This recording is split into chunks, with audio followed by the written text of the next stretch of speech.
Hello YouTube audience.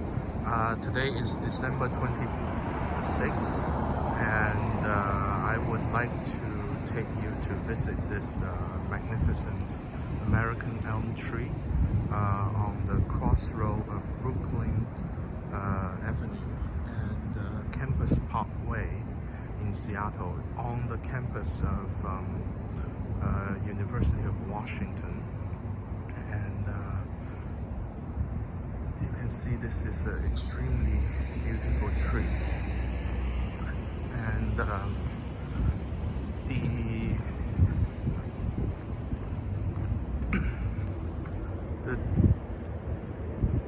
this tree, of course, as all deciduous tree do, it's best viewed in the deep depth of winter. So you can see the hall behind the tree is actually called the Elm Hall, which is a student residential hall for the UW students. So let's see. So the first thing I think is it's always strike me that how different it is for a tree in nature compared to a lot of the design of bonsais. Although we need to draw a lot of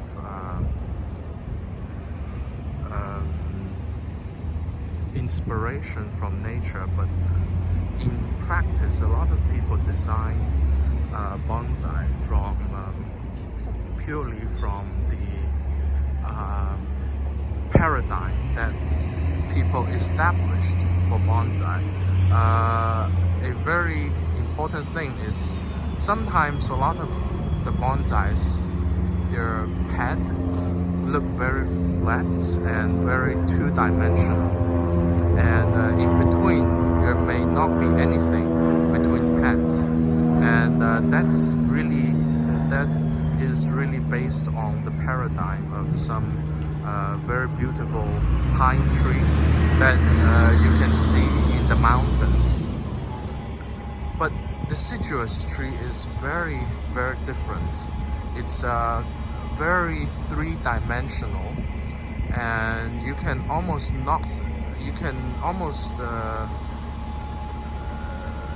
you are almost unable to see a flat pad. And for example, you can see on this side a lot of the branch. So the primary branches start here, it goes up, and then the secondary branches go flat and even go down. This is also sometimes counterintuitive to people who's developing deciduous trees, because they normally think that the deciduous trees, they tend to spring upward, but in a very old tree it's still affected by gravity. So when it extends long beyond the primary branches, it's going to come flat or even go downward. So and if you look at the trunk go up here, and then it bifurcate or even become multiple trunks, and it has some inverse taper, but it doesn't take away from the tree. So as a lot of tree does in nature, if it's in bonsai, to avoid that invert taper, we probably just cut out some of the branches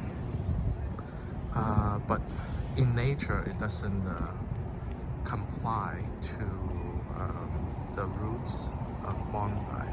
So if we come closer and just look at this branch here, and which is really a classical example of flow, how a branches need to have flow. This is really perfect demonstration in nature how a old branch actually flow. You can see first so this is the trunk, this is primary branches, it go up, and then there is a secondary branch go out from here, and then it come down, go out, and then the tertiary branch go out flat and then come down and further bifurcate. And all these branches, it's not flat, it's never flat, it's go down, go up, go down, go up, and it's going left and right.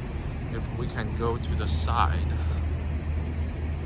of this branch and just look at the perfect float line here, it go left, go right, go down, go up.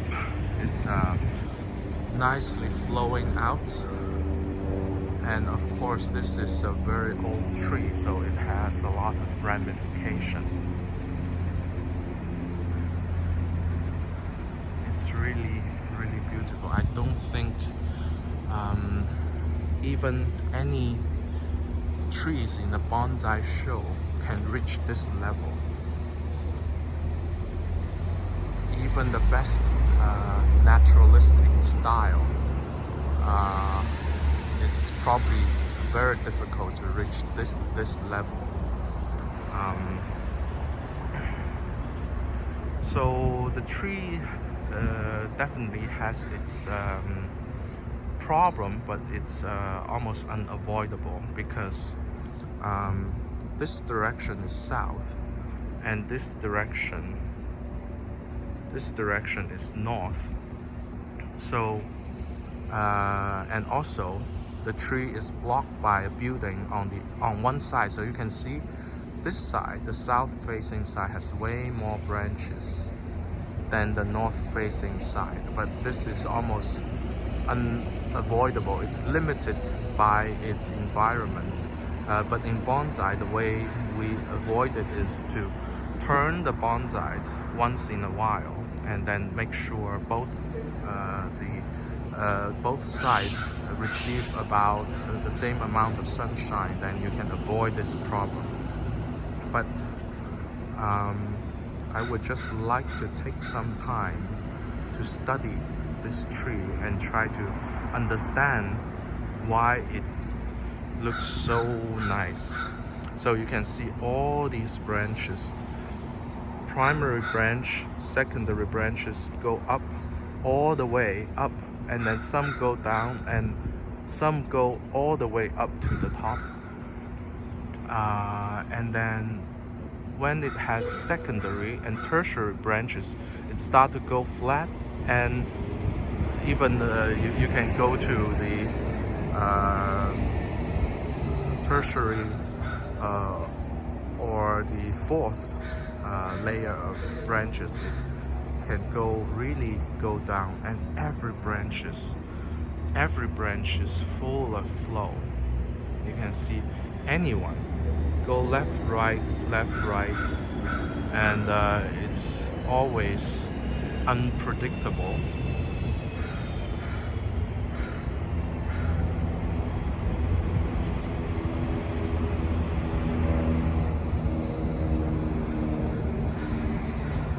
You can see when it go to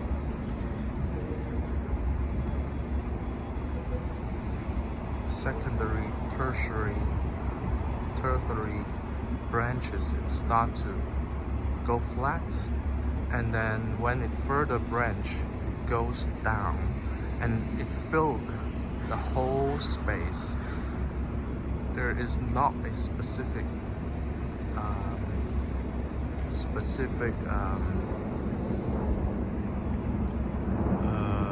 there is not a specific path oftentimes, and also you can see in the end of the branches, some branches they just go down and then go flat. Some branches they actually go up towards the sun, but not all the branches. Some branches they look like this branch, it just go down, go down, go down, and it doesn't spring up in the end.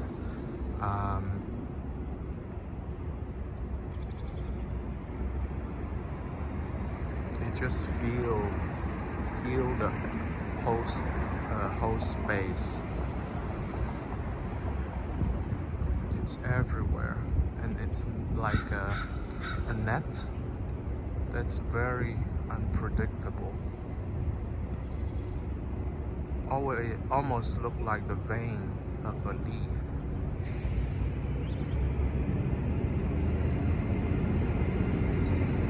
So I want to take this video for you and also for myself, just to continue to study these magnificent trees in nature, and hopefully we can draw some inspiration from it. So I wish you have happy holidays, and this is the video visiting the iconic American elm in the University of Washington in Seattle.